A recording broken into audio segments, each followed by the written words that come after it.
All right, I'm going to invite you all. Hopefully you all found a spot now, and we're going to have spaces for everybody. Again, it's so amazing to see us all together, and your response to this assembly has been overwhelming and wonderful.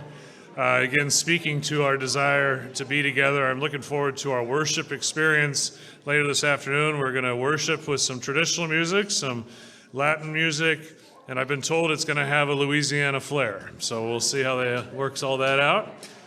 Pastor Moises Carrasquillo is going to preside at the table for us in place of Pastor Javier Gotia, our churchwide rep who was supposed to be here. So we traded a Puerto Rican for a Puerto Rican. It all works out. It's all good. Well, again, it's great to be with you all here. I was informed, I don't know, the folks from the Panhandle might be able to beat this, we'll see. But we have one group who to get here had to travel through 4 states. So our folks from Durant, Oklahoma, where are y'all? Where's the Durant crew? Oh, they walk out on me already? Oh, there they are, over there, I see it. So to get here, they were in Oklahoma, and they went into Texas, then they went into Arkansas, and then they came into Louisiana, right? So there you go. Now to get here from Groover, I imagine you drove through part of Oklahoma, maybe. No, you just went down. You went the boring way. Okay, yeah, all right. But you probably get the how many? 633 miles from Groover, Texas, to be here. Yeah, from Clovis. What do we got? 5 miles, 642 to get here. It's all about winning. It's all about winning. Well, yes. Yeah. I'm a little competitive. Yes.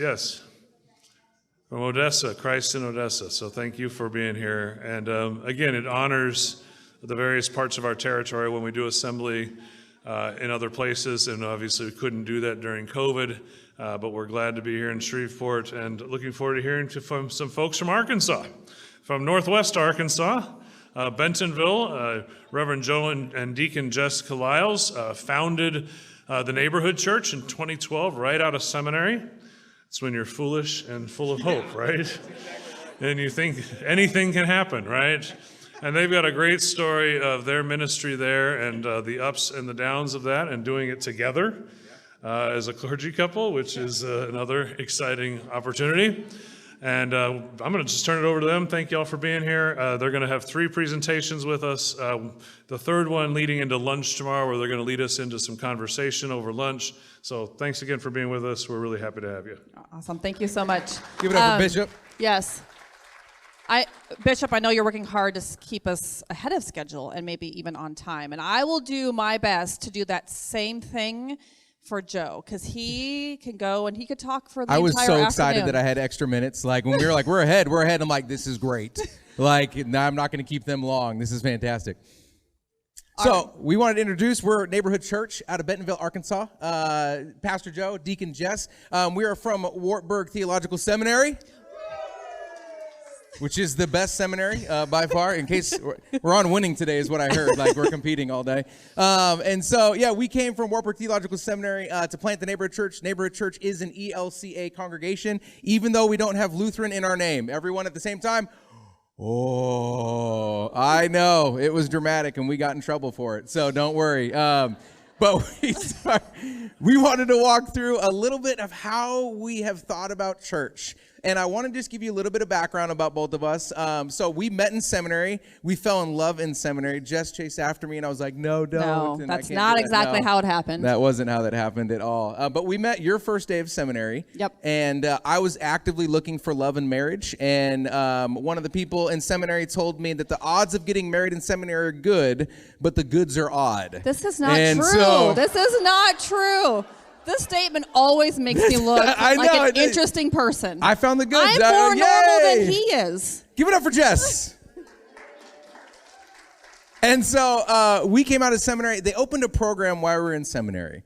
And the program was to become a mission developer, or at the time a redeveloper, which is no longer a thing. But we came through, and I went through that program. And as I came through that program, they were kind of seeing what would happen if we let a seminarian, lightning in a bottle, come out of seminary and not have all the 30 years of experience that they previously required and haven't led in churches before, and just put them out in the field and said, what if? And so I went through the program, and then they shut it down. And they're like, now we see what happens. And so they shut it down. Everything. They reopened it afterwards. But we actually came through a program that was brand new. So our second year in seminary, we knew that we were going to come out of seminary talking about planting a church, which causes different questions. Because in seminary, they were teaching us how to lead a church, not plant a church, not start a church, not find people, recruit leaders, go out into the community and bring people into a church. So when we sat down to learn how to lead a Bible study, I said, what if you don't have anybody at the Bible study? And they said, well, you're going to be in a church. And I said, what if there's no church? Where do you go? Where do you lead? How? So it forced me into different questions. It forced us into a different reality. Now, Jess has a different background than I. I grew up, my dad was a Lutheran pastor. ELCA, large church. So I went into seminary thinking I could be a large church solo pastor. That's not a call, in case anyone's wondering. That's just called ego, is what that is. And it was quickly humbled out of me in seminary and for years afterwards. And I came through large church reality with my dad in Phoenix and Vegas and leading that, and went into a small rural seminary called Wartburg, where I was born, and I was born while my dad went to seminary, fell in love with it. Jess has a little different background than me. Yeah, I grew up in the most northeastern corner of North Dakota. It was 18 miles from Minnesota and a quarter of a mile from Canada. Our church shared a pastor with another church to this town over. There was a one-room Sunday school that covered all of the ages of kids. There was no youth group. So my heart was to get my education.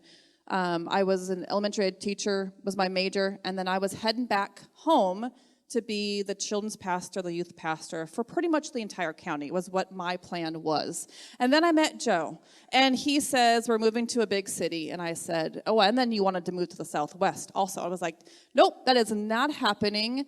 I require 4 seasons and a mid-sized town. I think I can handle a mid-sized town. It's totally a spirit-led process. I mean, you give it up to God first, and then you say, here's my requirements, God. Right. And then God says, awesome, we're aligned. We're just going to create this. And so we thought seasons.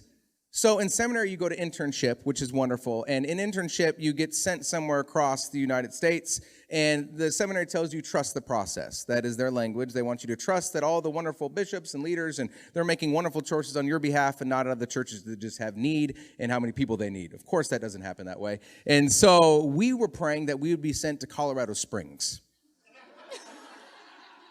We had been married at the time, and we were pregnant with our first child. Yep. I mean, right away. It was we're gorgeous. In seminary. Mountains, right? Mountains. There was a hospital right there. There was a church planting churches that was a part of the internship program. I'm like, God is good. Can I get an amen? And I just want to acknowledge you all, first off, that right away, Bishop had you raising your hands in a church environment, and I just wanted to say I was super impressed. Because I just imagine in every one of your churches that you're doing the same thing when praise and worship is happening. And I was like, what a synod. And then you guys just said amen out loud. Like, we're ready. Whatever's coming next, it's going to be incredible. So we went down to get our internship assignment to Colorado Springs. Jess, what happened? They pulled the envelope out of the bucket.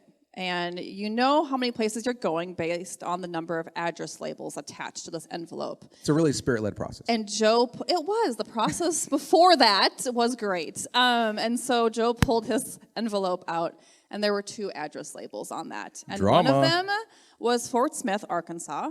Okay. And the other one was Boonville, Arkansas. And do you remember when Jesus descended to the dead? Joe, that is not. No. I went. I was there 3 days. Gone. You learned a lot. I did learn a lot. You learned a lot. I did learn a lot. Yep, I learned a lot. Yeah. And here's the crazy thing that God does. And this was the beginning. So imagine that we're approved to develop a church. We're asking different questions, and we're sent to Fort Smith, Arkansas. And Boonville, as I originally called it, no, it's Boonville. And if you call it Boonville, you're going to have a conversation with the leaders of the church. And I had that conversation. So we went to Boonville, Arkansas. I led in internship every single week, sharing at those congregations. every single week I was leading service, pastoring over here in Boonville at Faith Lutheran, St. Luke Lutheran the next week, every single week. And I knew what God was doing then. God was giving us an understanding that the church in its changing movement needs a little bit of grit. And the place is not as important as the people. And we make the place really important. And we continue to make the place really important. And it continues to be about the people. And when we got to Arkansas, we drove all the way down, and I was still upset. Didn't know why God had called us there. We're bringing a family down there. I'm moving to Arkansas. My kids are now both Arkansas natives, so they don't have teeth, shirt, or shoes. Oh, like that it's really is I'm not true. Joe, Liles, you're going to get sorry, kicked that's off not the true. stage. That's not true. They have teeth. And so, but I was upset. I mean, just to be honest, I He's trusted still upset. Can you not see this? I trusted the process, but I didn't understand the process. Anyone? I trust that God is moving, but I don't understand the movement, and so I have a whole bunch of emotions that I don't know how to carry in the church. And so we're driving down there, and we roll up in our U-Haul to the parsonage, which is in the roundabout of the church parking lot to the entrance of the church. Joe didn't experience that in Phoenix. I did not experience the Didn't understand parsonage. Okay, everyone knows when you're home and can come over and knock over and see when you're there, which is fantastic. Love that. Love the church. It's all about the people. And so with that, we did roll in. And as we opened the doors, the whole church comes out to greet us. They had filled the pantry. They had gotten the whole house ready. They were there to unload us. Because also at this point, I'm 6 months pregnant with our first kiddo. And so Yep. they had everything ready for us. The whole house was furnished. It was amazing. It was an amazing experience. And so internship was wonderful. I had a couple stumbling blocks on internship that I created myself, which was fantastic. Because Usually how it works. Yeah. I was in a very rooted, habitual, traditional congregation. This Does not match was in a those very two things. rooted, tiny, habitual, traditional congregation. And my supervisor was incredible because he knew who I was and he knew the lessons I needed to learn.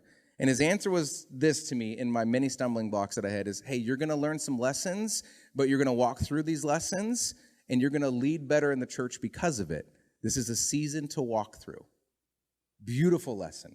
It's a lesson that we all need. And so when we got done with internship, wonderful, we went back to seminary, and you get a call then to your first church. Well, we were mission developers, and so we are not in the call process. We get to call Synod and say, are you planting a church? And so we called a whole bunch of synods. We called up into the Northwest in like Seattle area. We called up into Minnesota where the Lutherans live, right? We called around. It was wonderful. We called back to Colorado. Colorado was like, hey, you tried this already? And I was like, I know, but hey, God's good. And so they said no. We went to Phoenix, where I was from, the Grand Canyon Synod, and they said, do you speak Spanish? And I was like, I do, un poquito, a little bit, but this should probably not lead a Latino church. And I was like, probably the wrong question to be asking. And so we're like, we're going to scoot away from that a little bit. And then we called Arkansas, Oklahoma. And they're like, we've been wanting to plant a church in Northwest Arkansas for the last 15 years. It had been 20 years since the church plant. And they said, do you know Northwest Arkansas? I was like, well, when Fort Smith, every single week we traveled to Northwest Arkansas because our child was born at Washington Regional Hospital. And said, so every week on internship, I became familiar with Northwest Arkansas, never knowing that's where God was calling us. If you trust in God and understand that God is going to place the people in your life that are needed, the place doesn't matter. But we make it about the place. And we're going to talk about that a little bit today. But as we went on, we got called back to Arkansas, and we started the neighborhood church. So what we're going to lead you through over the next 2 days is we're going to lead you through the lessons that we learned at the neighborhood church. And that led us to this question right here, is that we launched something called the Neighborhood Church University. And what that is that we have had 12 years of leading a church through many ups and downs. And we have researched everything, tried everything, because we started from scratch, which means we had to try everything. And we had to grow from zero to where we are now. And we said, what if the local church could lead and learn alongside the local church? And so we started talking about this Neighborhood Church University, and we started talking about the ELC, and the ELC said, we don't like the university term, to which this then coined a different phrase for what we're leading now. Yes, I was thinking more of a farmer's market of faith. You walk into a farmer's market on a Saturday morning, a Wednesday afternoon, whenever yours might be, and you can walk into that space. And if you need carrots for that day, great, grab your carrots. If you are really looking for a gift for your mom for Mother's Day, then there are some amazing local artisans that you can buy things from. What about we as a church, as lay leaders, as pastors, as deacons, as ministers of any kind, we can walk into a space and say, today, I'm really needing some curriculum for my 7th and 8th grade group.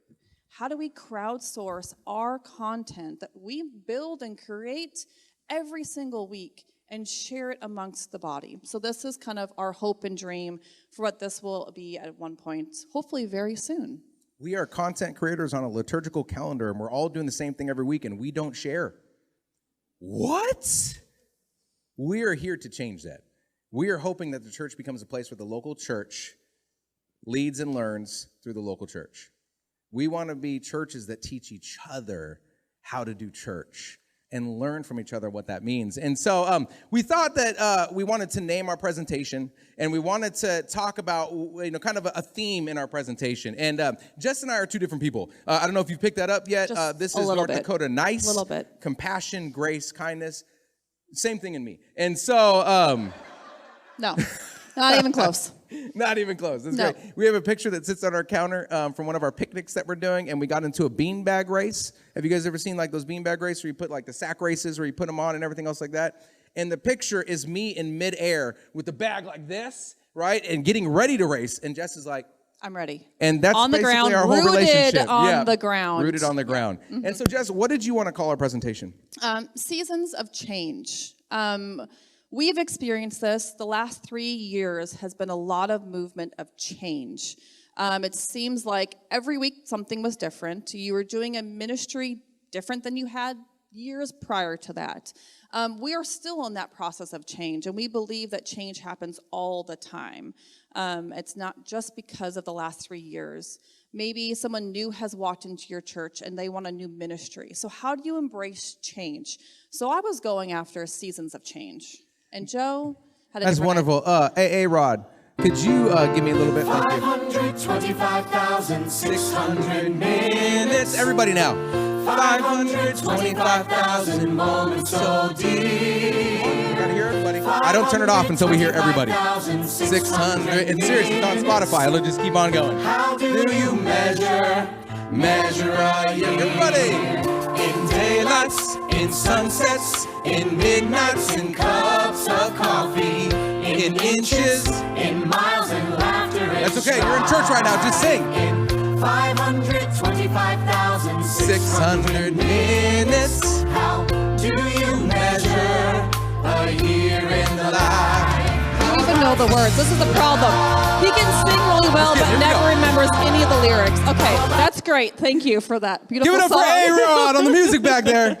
That was great timing. I appreciate that. So we have a difference of how we're understanding this session. Seasons of change, seasons of love. The seasons of love comes from Ecclesiastes 3:1. For everything there is a season, and every time and every matter under heaven. It's a beautiful language. If you go back into the first chapter of Ecclesiastes, it's a tad different, which I think we can relate to a little bit more. So here is Ecclesiastes 1 through 11 with the New Living Translation. Which is a little bit more fun. Which is a little bit more fun. That's great. Jess, do you want to read it to start with? Oh, sure. Okay, here we go. My reading's bad. Okay. No. These are the words of the teacher, King David's son, who ruled Jerusalem. Everything is meaningless. Everything is meaningless, says the teacher, completely meaningless. What do people get for all their hard work under the sun? Generations come and generations go, but the earth never changes. The sun rises and the sun sets, then hurries around to rise again. The wind blows south, then turns north, around and around it goes, blowing in circles. Rivers run into the seas, but the seas will never full.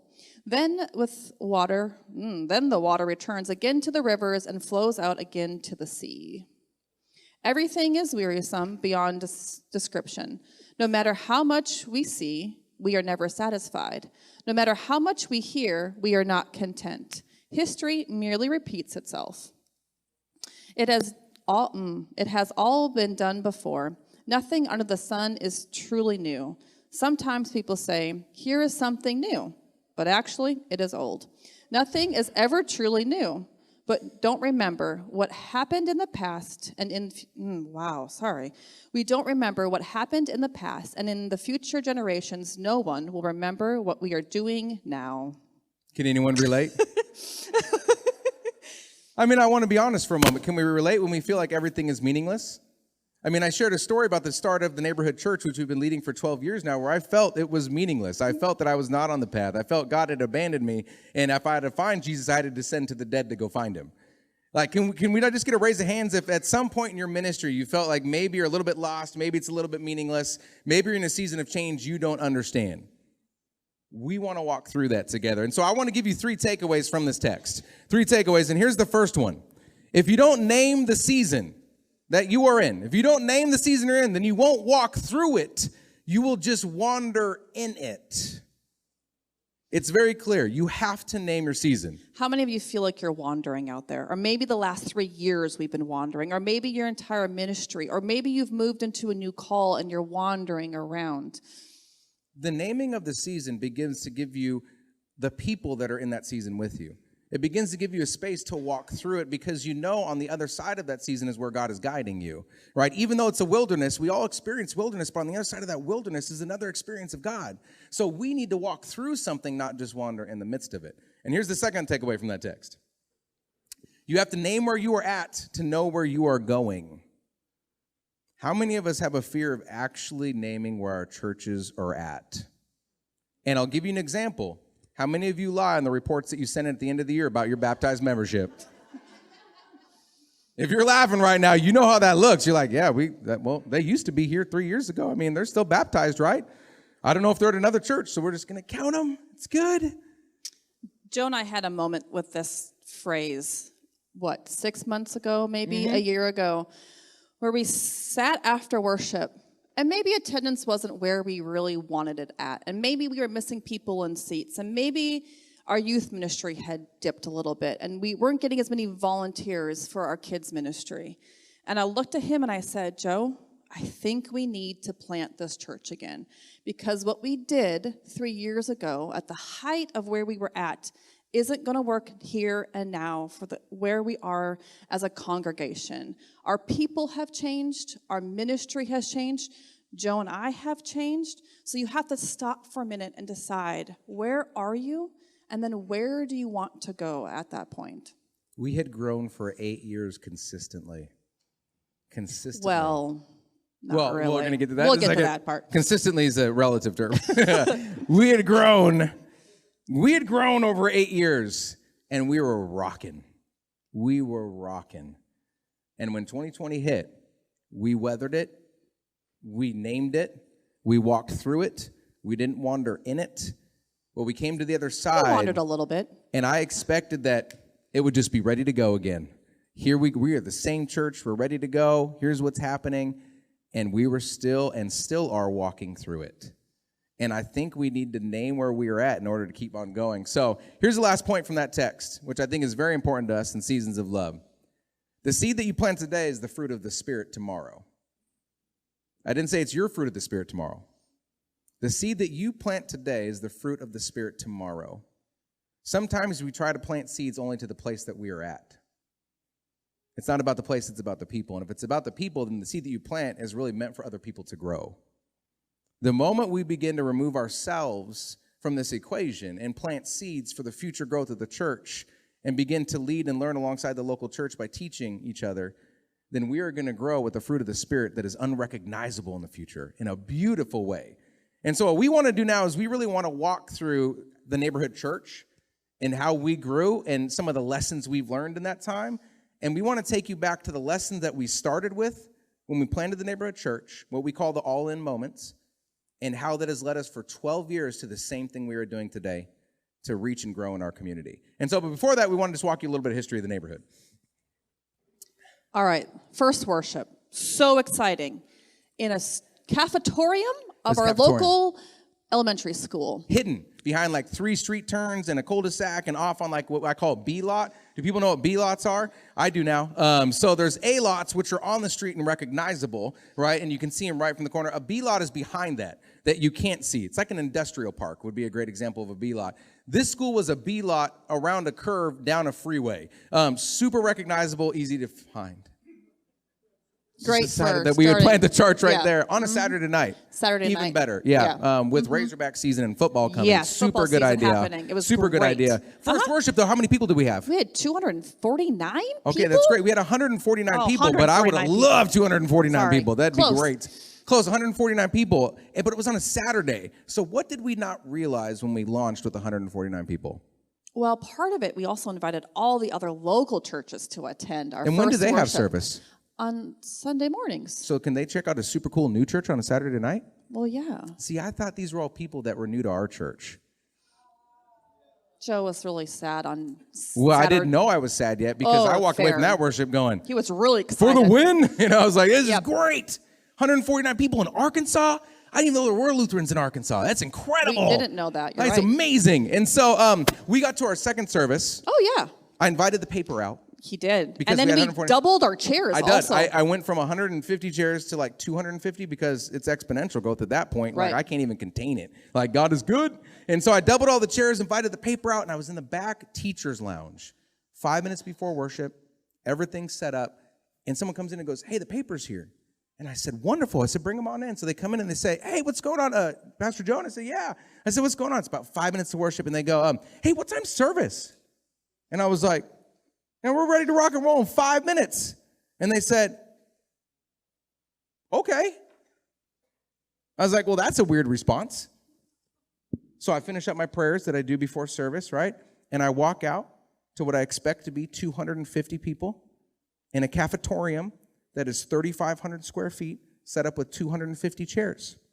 And I just have to say that the article came out the next day in the paper, and it said this in the article: room to grow.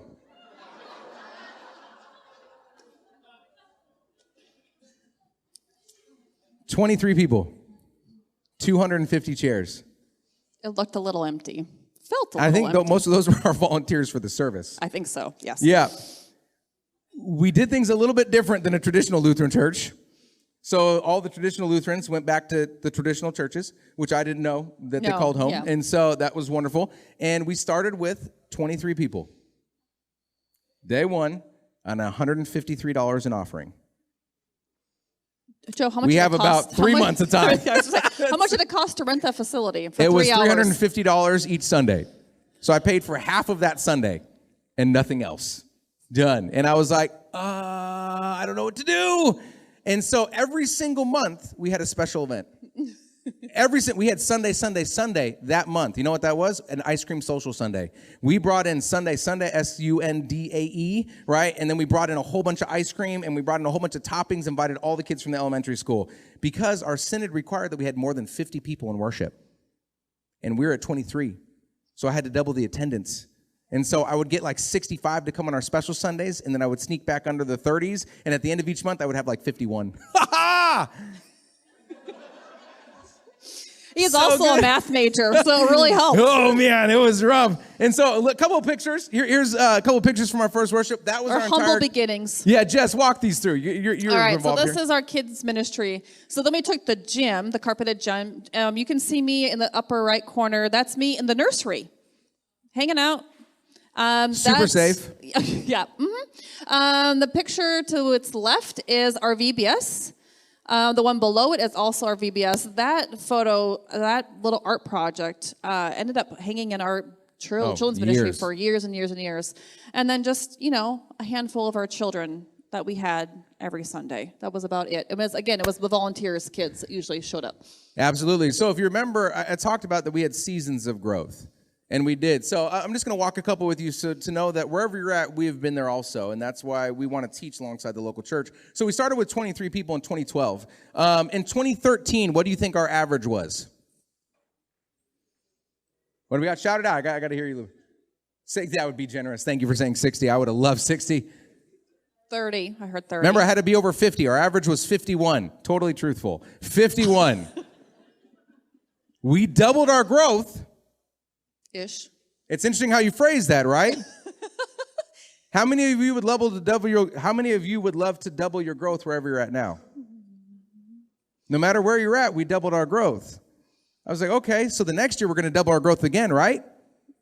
Let's go to 2014. So in 2014, so 2012, 2013, 2014, we grew out of the elementary school because our trailer teams were tired and people wanted space. Actually, his wife was really the tired one because My we had marriage. Yeah, your marriage needed to. My marriage needed to work, and so it's good. So we got a storefront and made a faithful choice to go to a storefront. 1,500 square feet and a corner of a storefront. That little corner is all we had. 1,500 square feet. It was like that side of the room. That was it. And we put all the kids there, worship in there, and everything else. And we went into that, and what was our average that year? 51. Thank you very much. Nothing. You don't grow, Pastor Joe. 67. Thank you very much. We grown. That's 3 years. 67 people. We're making it. It's tough. Then we went to 2 services because that was the right choice at 67 people. You laugh. You laugh. So we get to 2015. Hold on, before we do that, we get to 2015, right? And we made the choice to go to 2 services a little bit later on in 2015. What was our average in 2015? 68 people. Massive year of growth. At the end of that year, we decided to go to 2 services because we did start to grow a little bit. So in 2018, and you can see our worship, that's our whole worship right there. In 2018, we doubled our services and we grew to 130 people.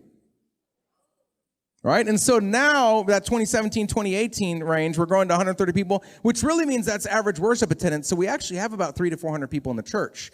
But people only attend church once every 4 to 6 weeks right now. Did you know that statistic? Once every 4 to 6 weeks, but they love your church and they're still connected, and they call themselves a member. And it's still true. It's very true.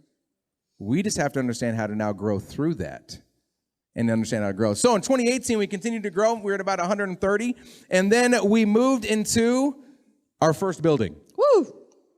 So in 2018, we bought land and moved into our first building. And from that moment, we did start to grow. We went up to about 170, and then we went up to about 210 in 2019. 220, we had about 320 on average in service and everything else like that. And that was one of the last pictures in 2020 before the pandemic. Just rocking, loving it.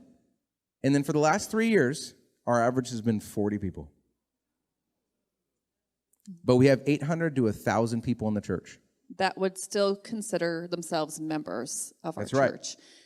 And only till recently, in the last year, have we seen our numbers come back up to that 200, 250 coming in, Easter rocking, right? 350, 400, everything else. But these have been seasons of grace and seasons of grit and walking through it. But we use the same formula to grow when Jess said we need to replant the church. And we believe that every church needs to be replanted. You need to look at your church and say, what would we do if we had to go into the community right now with 0 people and walk in with our leadership team? How would we reach this community? That is a great question for your council meetings. If we took this council into the community and we were starting a church today, what would we do?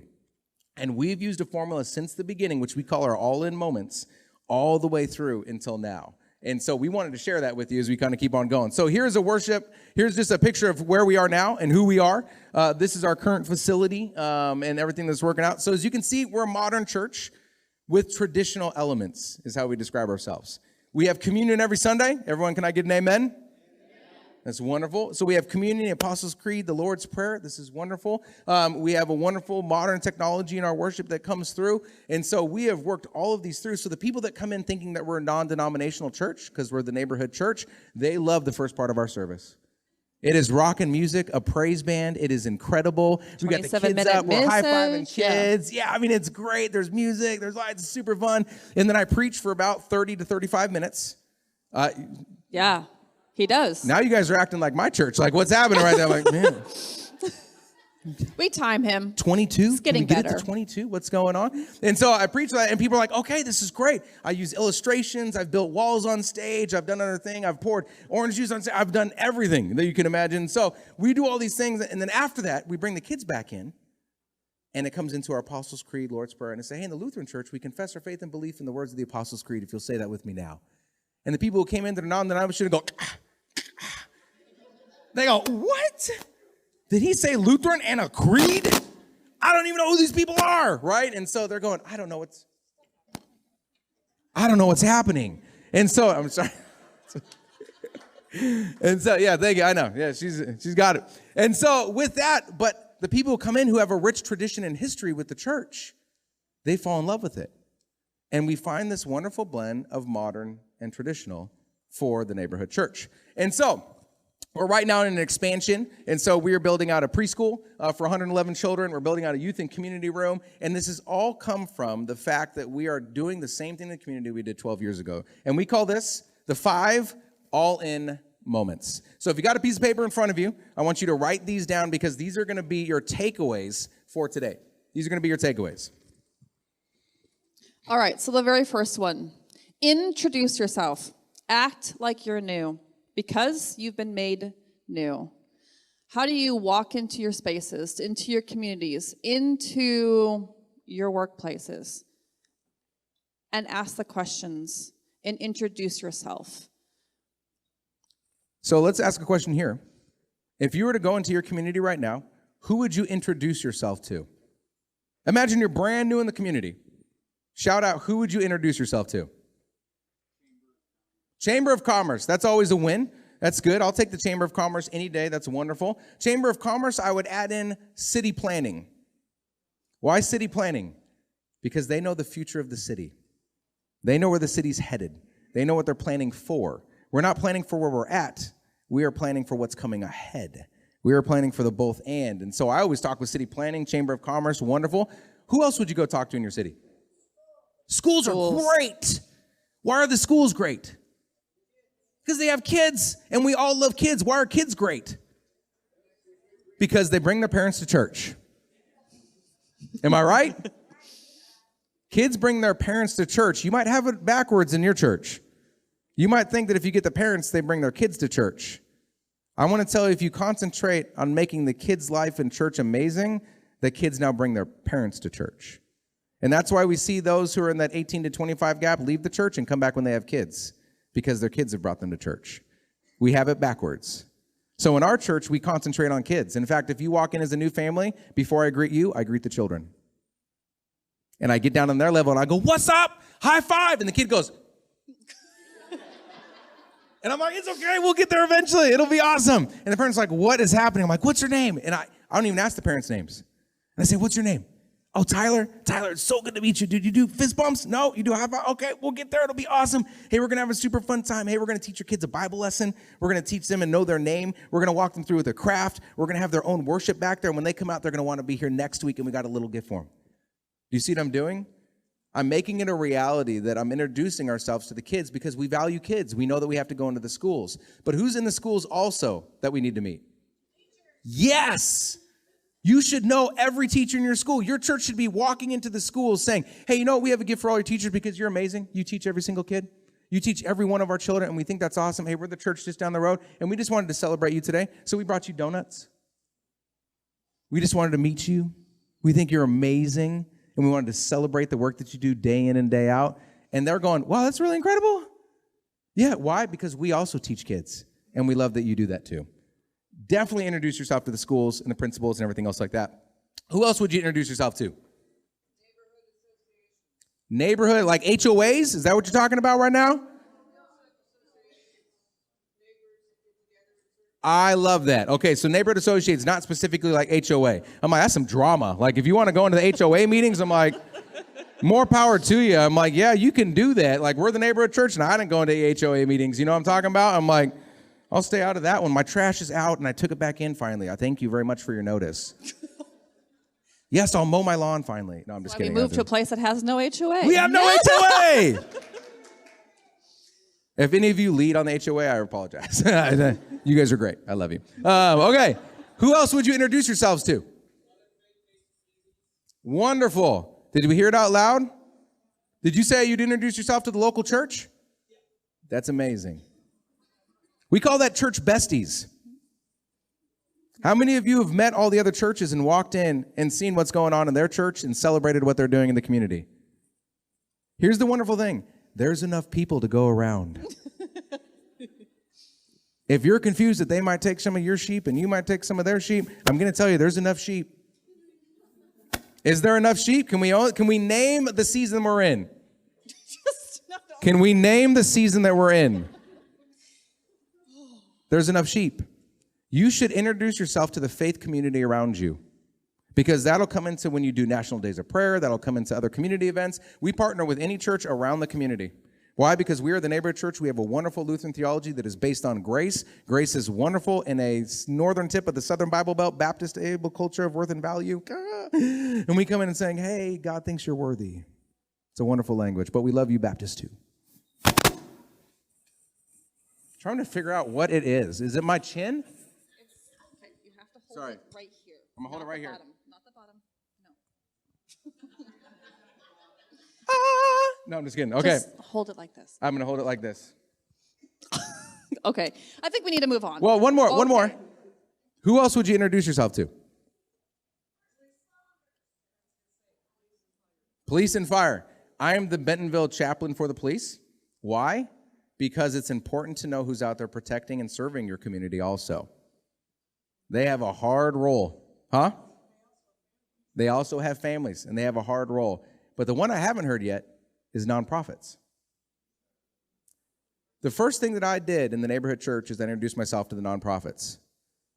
And then what we're going to see in these next couple all-in moments is that led to the initial growth of the neighborhood church. And here's why. Because the people who are investing in nonprofits, they are passionate about what? Service, community change, issues, different things like that. They have found where their heart breaks, and they went to meet that need. Those are the people that you want on your lead teams. Those are the people you want serving in your church. Those are the people who are changers in your community. So to go out and meet the nonprofits and say, hey, I would love to just meet you and get to know you, we're going to lead into what happens after that when you find a place that you truly want to serve. So here's your next all-in moment. So that ties in really well, right? Because information. What do people love about the city, and what are the needs? So connecting with your local nonprofits can help you understand this. And then connecting into a lot of the different type of studies that your cities might do. We just got a hold of the one that the Bentonville School District had did to map out the growth that's coming into our town. The plan for 45 more schools, it seems like. So jump in and figure out the heartbeat of your city. So what do you love about your city? Shout it out.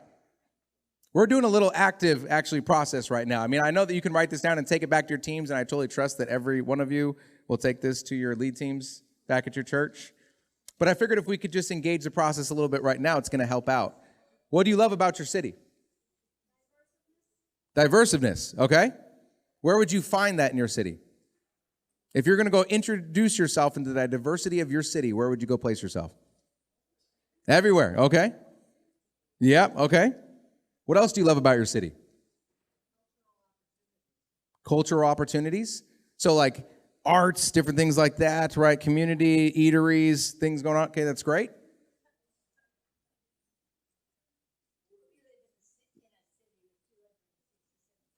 You live in a city with 267 people?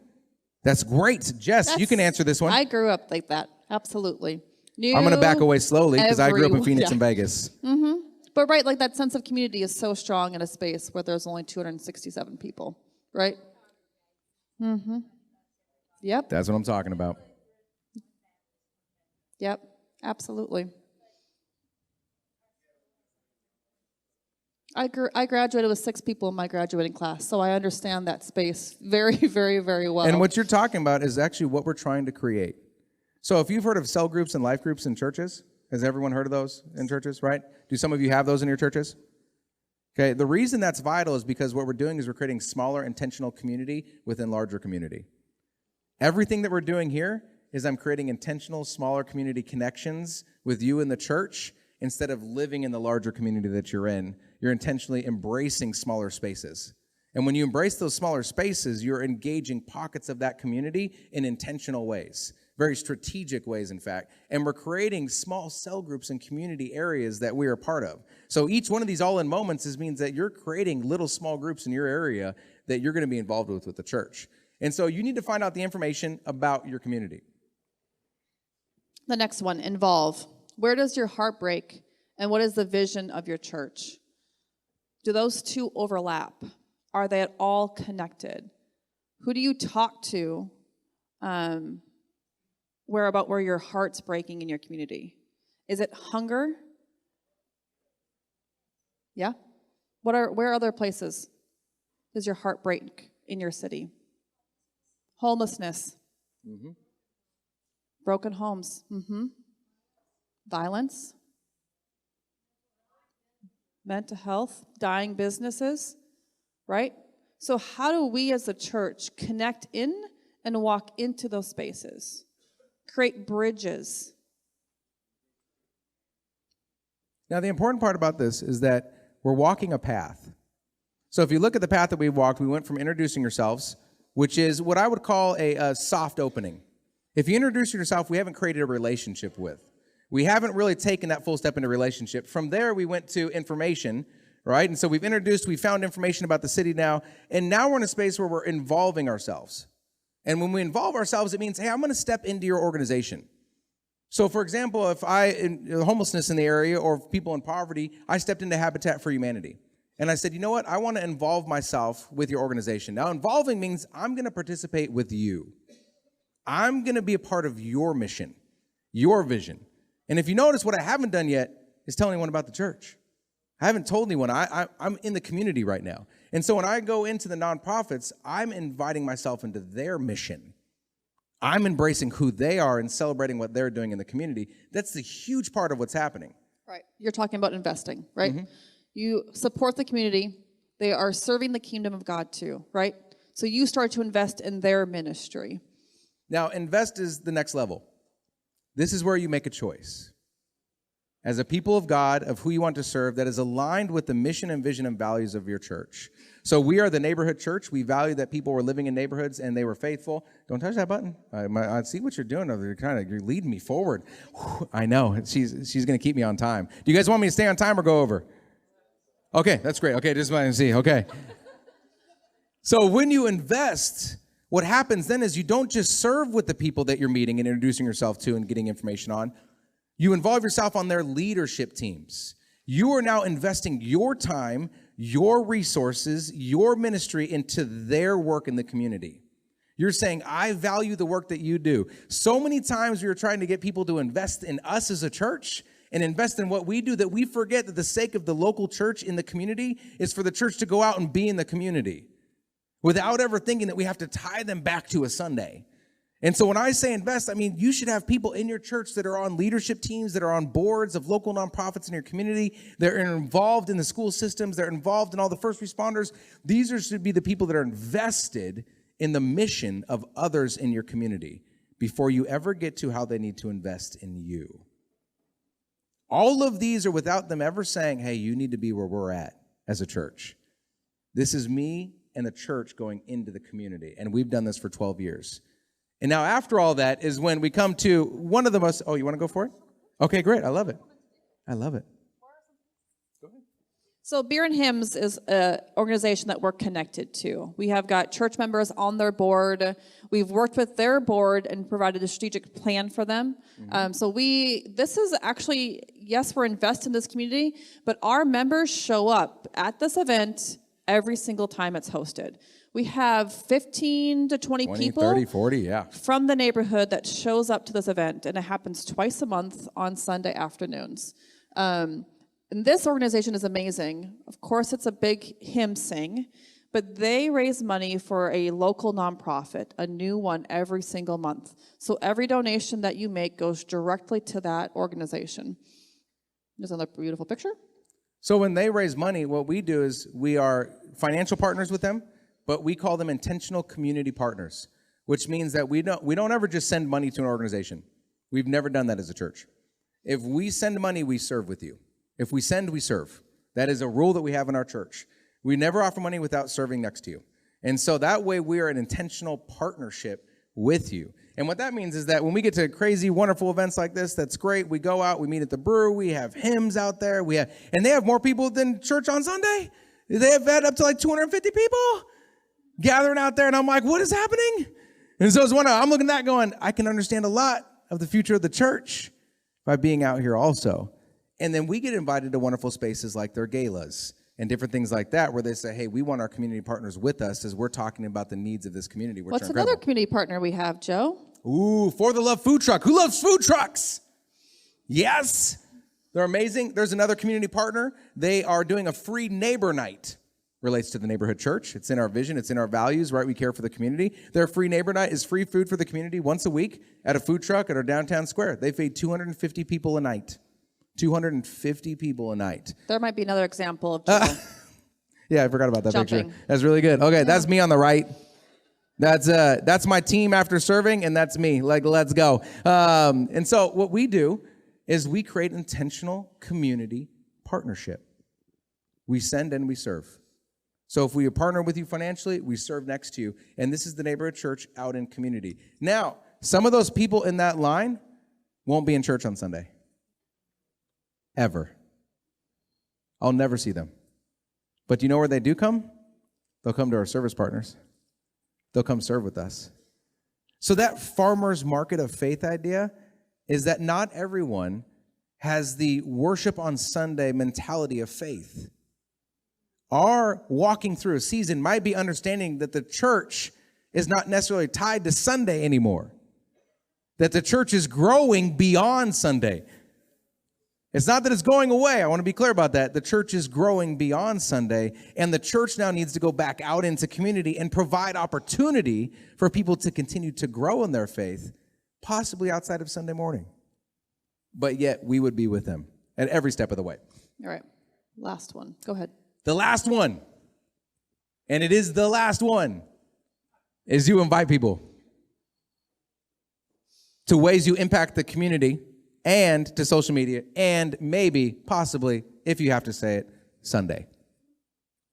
Do you know what I find myself doing more often? I find myself saying, hey, we're serving at the food truck Thursday. You should come out to the food truck with us. Why? Because they're like, oh, that's fun, not scary. I could come out and serve with you, meet some of your people. I don't have to be in church behind a big wall, behind glass doors, behind a space I've never been in with the people I don't know for an hour or hour and a half in our service, right? As people go on. I'm inviting them to social impact. I'm inviting them to our community partners. I'm inviting them into how we serve and love on our community. I'm inviting them to serve and love on our community in every single way. The last thing that we do, is invite people to church if we have to. Because at some point, I expect if you follow all of these ways, they'll go, hey, where are you from? What do you do? And I never have to get to inviting them. I can say, hey, I'm the pastor at the neighborhood church. I just wanted to celebrate you all. I love it. We're a new church in the area. Hey, what time's your service? Awesome. I'd love to see you on Sunday. Do you see the change? Sometimes we don't have to invite because the people should be coming to us saying, who are you? Because I've seen you love on our community in a really neat and graceful way. That's a change. So. Good job. I nailed it 45 minutes. So proud of you. That was tough. I'm That really was proud super of you. tough. I want to share with you one more thing. So I'm going to share with you, if you can kick that back up, I'm going to share with you what we're talking about tomorrow so you can be prepped for it. One of the things I'll tell you is that if you are talking people through your normal Sunday environment in worship, what we've discovered is if you tell them where you've come from, aka what you talked about last week and what's happening and share with what the message was before, and then you tell them what's coming, you create a train of people coming into the church because they want to see what's happening and they know what's happening before, instead of every Sunday being unique. And so I'm going to share with you what we're talking about tomorrow so you guys can be excited for it. Number one, we're starting with a paper clip. I'm going to leave that open. I know it's super exciting. Can I just get a wondrous clap right now? Yeah, this is great. I left the question mark there so you don't know what it is. The next thing is we're going to paper clip art. You guys will be much more excited tomorrow. Okay, here we go. Our session tomorrow morning will be this, from community to church. We just talked about how you go into the community, and I'm guessing we want to know how the neighborhood church grow into making them a part of our church. We hope it looks like this. I'm going to leave that up there for a second. It really looks like this. We want it to look like this. It looks like this. This is what we're going to create tomorrow. This is how it is now. That's tomorrow morning at 9. That's Joe's brain. That's my brain. Actually. Okay. That's why you married me. Uh-huh. Okay. And then here is the closed we're screen. done. You're done. I'm done. Go. I love you all. Okay, that's great. That's great. Session 1.